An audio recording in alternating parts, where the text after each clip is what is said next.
फडणवीस आणि ठाकरे एकाच विमानात दिसले हा निव्वळ योगायोग होता की महाराष्ट्राच्या राजकारणात पडद्यामागे एखादी नवी चाल आखली जात आहे। ऑपरेशन टायगर नंतर एकनाथ शिंदे यांची ताकद एवढी वाढली आहे की महाराष्ट्रात भाजपपेक्षाही त्यांचा पक्ष लोकसभेच्या आकडेवारीत वर गेला आहे।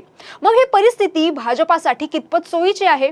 मुख्यमंत्री देवेंद्र फडणवीस आणि उपमुख्यमंत्री एकनाथ शिंदे यांच्यात वरवर सर्व काही सुरळीत दिसत असलं तरी श्रेयवाद, सत्ता आणि भविष्यातील नेतृत्व या मुद्द्यांवर सुप्त संघर्ष सुरू आहे का? अशा वेळी उद्धव ठाकरे अचानक मैदानात उतरतात, विदर्भातून दौरा सुरू करतात आणि त्याच दिवशी फडणवीसांसोबत एकाच विमानात प्रवास करतात। हा फक्त योगायोग आहे की राजकारणातील अनुभवी खेळाडू पुन्हा एकदा पटावर नवी चाल मांडत आहेत का? आणि सर्वात मोठा प्रश्न, महाराष्ट्रात आज खरा धोका भाजपसाठी विरोधकांकडून आहे की स्वतःच्या मित्रपक्षाच्या वाढत्या ताकदीकडून? मित्रांनो, गेल्या काही दिवसात महाराष्ट्राच्या राजकारणात एकच शब्द गाजला, ऑपरेशन टायगर। आणि हे ऑपरेशन टायगर केवळ यशस्वी झालं नाही तर त्याने संपूर्ण राजकीय समीकरणच बदलून टाकलं। कारण याआधी महायुतीमध्ये भाजप हा निर्विवाद मोठा भाऊ होता, शिवसेना म्हणजे मित्रपक्ष। आणि आजची परिस्थिती बघा, लोकसभेच्या आकडेवारीत भाजपाकडे महाराष्ट्रातील 9 खासदार आहेत तर दुसरीकडे उद्धव ठाकरे यांच्या गटातील 6 खासदार शिंदे यांच्या शिवसेनेत गेल्यानंतर शिंदे यांच्या पक्षाकडे 13 खासदारांचा आकडा पोहोचतो। म्हणजे महाराष्ट्रात राष्ट्रीय पक्ष भाजपापेक्षा जास्त खासदार एका प्रादेशिक पक्षाकडे आहेत। हा फक्त आकड्यांचा विषय नाही, हा मानसिक वर्चस्वाचा विषय आहे। राजकारणात अनेकदा सत्ता नसली तरी आकडे बोलतात आणि आज आकडे एक गोष्ट स्पष्ट सांगत आहेत। ऑपरेशन टायगर नंतर महाराष्ट्रात भाजपापेक्षा शिंदे यांची राजकीय ताकद वाढल्याची प्रतिमा तयार झाली आहे। आता इथून पुढे खरी गोष्ट सुरू होते, कारण महाराष्ट्राच्या राजकारणात देवेंद्र फडणवीस आणि एकनाथ शिंदे एकाच सरकारमध्ये आहेत। पण हेही तितकंच खरं आहे की मुख्यमंत्री ते उपमुख्यमंत्री हा प्रवास शिंदेसाठी सहज नव्हता। 2022 मध्ये बंड झालं, शिंदे मुख्यमंत्री झाले, त्यानंतर अनेक महिने अशी चर्चा होती की भाजपचं केंद्रीय नेतृत्व पुन्हा काही बदल करेल, पुन्हा शिंदेंना संधी मिळेल। पण तसं झालं नाही। आज जवळपास 2 वर्ष होत आली आणि मुख्यमंत्री देवेंद्र फडणवीसच आहेत, शिंदे अजूनही उपमुख्यमंत्रीच आहेत। त्यामुळे वरवर सर्व काही सुरळीत असलं तरी श्रेयवादाच्या राजकारणातून अनेकदा दोघांमधील गुप्त स्पर्धा बाहेर येते। मुंबईतील प्रकल्प असो, समृद्धी महामार्ग असो, गुंतवणूक असो, प्रत्येक मोठ्या प्रकल्पात श्रेय कोणाचं यावरून चर्चा रंगत असते। आणि म्हणूनच ऑपरेशन टायगर नंतर शिंदे यांची वाढलेली ताकद भाजपच्या काही नेत्यांना अस्वस्थ करत असेल का, हा प्रश्न विचारला जातोय। आता याच पार्श्वभूमीवर एक दृश्य समोर येतं, मुंबईहून नागपूरला जाणारं इंडिगोचं विमान। एका बाजूला मुख्यमंत्री देवेंद्र फडणवीस, दुसऱ्या बाजूला उद्धव ठाकरेंसोबत आदित्य ठाकरे, संजय राऊत आणि शिवसेनेचे इतर नेते। हस्तांदोलन होतं, विचारपूस होते आणि मग राजकीय चर्चांचा स्फोट होतो।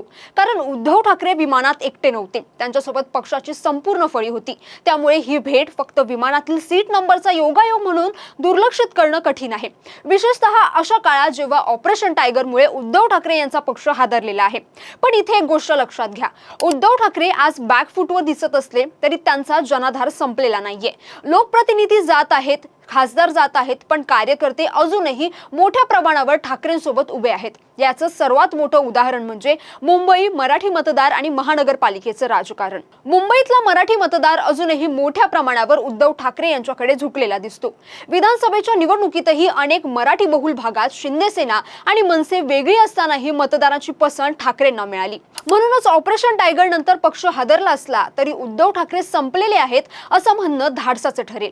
उलट आता ते मैदानात उतरले आहेत, मातोश्री सोडून थेट जनतेत जात आहेत। आणि महत्त्वाचं म्हणजे त्यांनी आपल्या दौऱ्याची सुरुवात कुठून केली? विदर्भातून, नागपूरमधून। ही गोष्ट छोटी नाही, कारण आजपर्यंत ठाकरेंवर एक टीका कायम केली जायची की ते मुंबई बाहेर फारसे फिरत नाहीत, विदर्भाकडे दुर्लक्ष करतात। मात्र आज परिस्थिती बदललेली आहे। पक्षाला मोठा धक्का बसल्यानंतर उद्धव ठाकरे थेट विदर्भाच्या राजधानीत उतरले आहेत। याचा राजकीय संदेश स्पष्ट आहे, मी अजून मैदानात आहे आणि याच वेळी फडणवीस देखील नागपुरात आहेत। म्हणूनच या भेटीला राजकीय अर्थ प्राप्त होतो। आता दुसरा महत्त्वाचा मुद्दा, उद्धव ठाकरे आणि देवेंद्र फडणवीस यांच्यात मतभेद असू शकतात, कडवटपणा असू शकतो, पण एक गोष्ट ठाकरे समर्थक देखील मान्य करतात, देवेंद्र फडणवीस यांनी कधीही शिवसेना पक्षावर दावा केला नाही, कधीही बाळासाहेब ठाकरे यांच्या वारशावर स्वतःचा हक्क सांगितला नाही। मात्र एकनाथ शिंदे यांनी पक्षावर दावा केला, धनुष्यबाण घेतलं, शिवसेना नाव घेतलं आणि याच गोष्टीची जखम उद्धव ठाकरे यांच्या समर्थकांच्या मनात सर्वाधिक खोल आहे।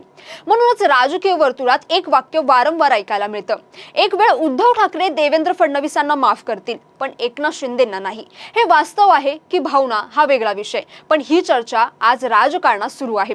आता पुढचा प्रश्न, उद्धव ठाकरे देवेंद्र फडणवीस यांच्याशी जवळीक वाढवून शिंदेंना साइडलाईन करण्याचा प्रयत्न करत आहेत का?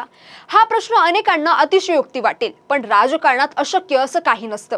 आजचे शत्रू उद्याचे मित्र होतात आणि आजचे मित्र उद्याचे प्रतिस्पर्धी।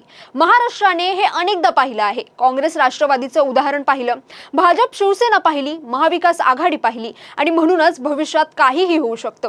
विशेषतः जेव्हा एखाद्या मित्र पक्षाची ताकद मुख्य पक्षापेक्षा वेगाने वाढत असते, कारण राजकारणात अंतिम उद्दिष्ट एकच असतं, सत्ता आणि निमंत्रण। आज ऑपरेशन टायगरमुळे शिंदे यांची ताकद वाढली आहे, पण त्याच ऑपरेशन टायगरने उद्धव ठाकरे यांना पुन्हा सहानुभूतीची संधी दिली आहे, पुन्हा जनतेत जाण्याची संधी दिली आहे, पुन्हा संघर्षाची प्रतिमा दिली आहे। 2022 मध्ये 50 आमदार गेले, पक्ष गेला, चिन्ह गेलं, तरी उद्धव ठाकरे राहिले। आता खासदार गेले पण ते पुन्हा उभे राहत आहेत आणि म्हणूनच आज महाराष्ट्रात एक वेगळी चर्चा सुरू झाली आहे। इतकी पडझड होऊनही ठाकरे प्रत्येक वेळी कमबॅक कसे करतात हा प्रश्न त्यांच्या विरोधकांनाही पडतो आणि म्हणूनच फडणवीस ठाकरे एकाच विमानात दिसणं ही फक्त प्रवासाची बातमी नाही, तो एक राजकीय संकेत आहे, तो एक संदेश आहे आणि तो संदेश असा आहे की महाराष्ट्राच्या राजकारणात अजून शेवटचा अध्याय लिहिला गेलेला नाहीये। ऑपरेशन टायगर संपलं असेल पण त्यानंतर सुरू झालेला राजकीय खेळ आता आणखी रोचक होणार आहे, कारण आता महाराष्ट्रात चर्चा एका प्रश्नाची नाही तर 3 व्यक्तींच्या भविष्यातील समीकरणांची आहे। उद्धव ठाकरे, देवेंद्र फडणवीस आणि एकनाथ शिंदे, आणि या तिघांपैकी कोणाची चाल पुढच्या डावात भारी पडते त्यावर महाराष्ट्राच्या राजकारणाचा पुढचा अध्याय ठरणार आहे। तर तुम्हाला या सगळ्या प्रकरणाबद्दल काय वाटतं? तुमचं मत आम्हाला नक्की कमेंट करून कळवा आणि हा व्हिडिओ आवडला असेल तर लाईक करा, शेअर करा आणि चॅनलला सबस्क्राइब करायला विसरू नका। धन्यवाद।